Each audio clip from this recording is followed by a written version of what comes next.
Hello everyone, आज का topic मेरा है मैग्नेटिक कपलिंग। तो पहले मैग्नेटिक कपलिंग जानने से पहले कपलिंग जानते हैं। तो कपलिंग नॉर्मल सी बात है, सब लोग जानते होंगे। कपलिंग मीन्स जोड़ना होता है और मैग्नेटिक मीन्स मतलब मैग्नेटिक मटेरियल से। तो या हम अपनी भाषा में कह सकते हैं कि बिना कांटेक्ट के। तो जानेंगे पहले सर्किट कपल्ड क्या होता है। तो हम नेटवर्क पढ़ रहे हैं तो इसमें जानेंगे कि सर्किट कपल्ड कैसे होता है बिना कांटेक्ट के। देखो क्या लिखा हुआ है, two circuit are said to be coupled. दो सर्किट को कपल्ड तब कहेंगे व्हेन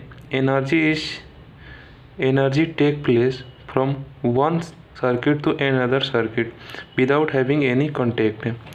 क्या बोलते हैं कि उसको हम कपल सर्किट तब बोलते हैं कि जब मेरा एनर्जी एक सर्किट से दूसरा सर्किट में ट्रांसफ़र होगा विदाउट एनी कॉन्टेक्ट के, in any electrical contact between them.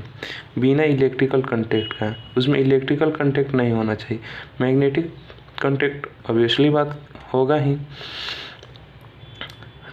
देखो क्या लिखा होगा नेक्स्ट स्टेप में such couple circuit are frequently used in network analysis and synthesis. इस तरह के जो मेरा कपल सर्किट होता है उसका मेनली हम नेटवर्क एनालिसिस में और सिंथेसिस में यूज करते हैं।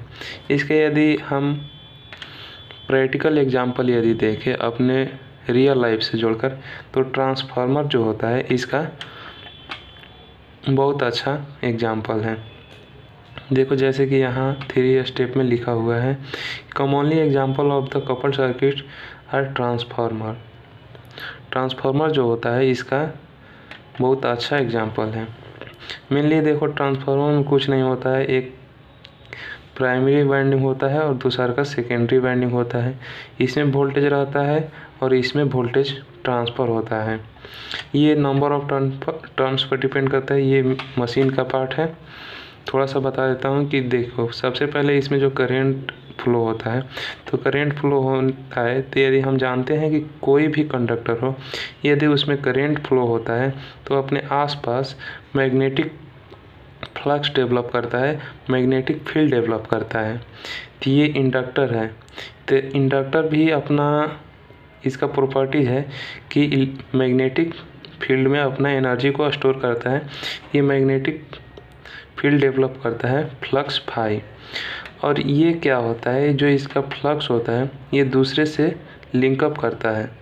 ये अल्टरनेटिव करंट होता है ट्रांसफार्मर में, तो चेंज होते रहता है।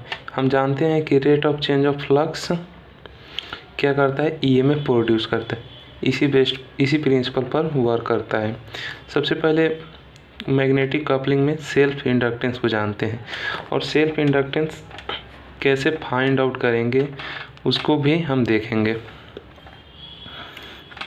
कि किस तरह से हम सेल्फ इंडक्टेंस को फाइंड आउट करते हैं। तो इसके लिए कुछ हमको एजम्पशन मानना पड़ेगा। तो let's consider a coil having an number of turns.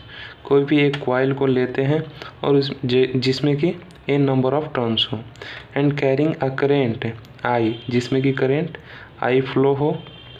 When current flow through the coils, a flux phi, और उसमें फ्लक्स फाई प्रोड्यूस होगा इन द सर्किट।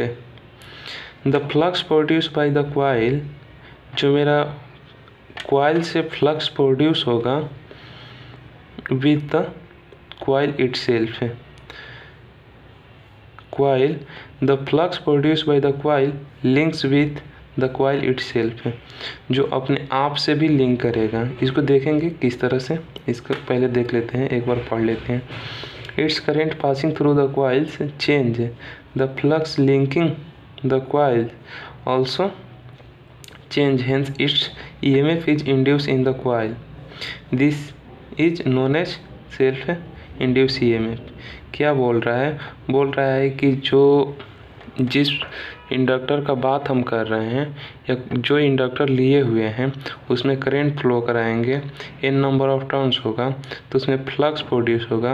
उसका फ्लक्स खुद अपने इंडक्टर से अपने टर्न से भी लिंक करेगा, जिसमें कि EMF इंड्यूस होगा, और EMF इंड्यूस होगा तो उसी को बोलते हैं self induce EMF। The direction of this induce EMF is given by, यहाँ नहीं दिख रहा है, यहाँ लिखा हुआ है कि the direction of this induce EMF is given by Lenz law. Lenz law से इसका डायरेक्शन को हम फाइंड आउट करते हैं। देखिए यहाँ जैसे कि दिखाया गया है कि हम एक कोई भी वाइंडिंग लिए हुए हैं और इसका जो टर्न्स है n टर्न्स है, और इसमें जो करंट फ्लो हो रहा है वो I है, और इसमें जो फ्लक्स प्रोड्यूस हो रहा है वो मेरा फाई है। फ्लक्स फाई प्रोड्यूस हो रहा है तो ऑब्वियसली बात है कि इसमें MMF प्रोड्यूस होगा जो कि n इंटू आई होता है। MMF इक्वल टू जो फ्लक्स पे डिपेंड करता है, और हम जानते हैं कि फ्लक्स जो होता है करंट के डायरेक्टली प्रोपोर्शनल होता है। यदि जितना अमाउंट का हम यदि करंट उसमें देंगे उतना ही अमाउंट का फ्लक्स प्रोड्यूस होगा।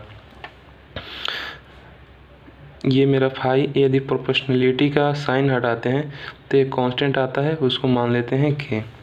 अब यहाँ क्या कुछ नहीं किया हुआ है, दोनों तरफ डिफ्रेंशिएशन लिए हैं, डिफ्रेंशिएट किए हैं तो k कांस्टेंट है, यह बाहर आ जाएगा। अब देखो यहाँ क्या लिखा हुआ है, according to Faraday law of electromagnetic induction principle we know that. Faraday law of electromagnetic से हम जानते हैं कि E इक्वल टू होता है n d∅dt, n d∅dt, और n d∅dt को हम n माइनस n के di/dt लिख सकते हैं। यहाँ से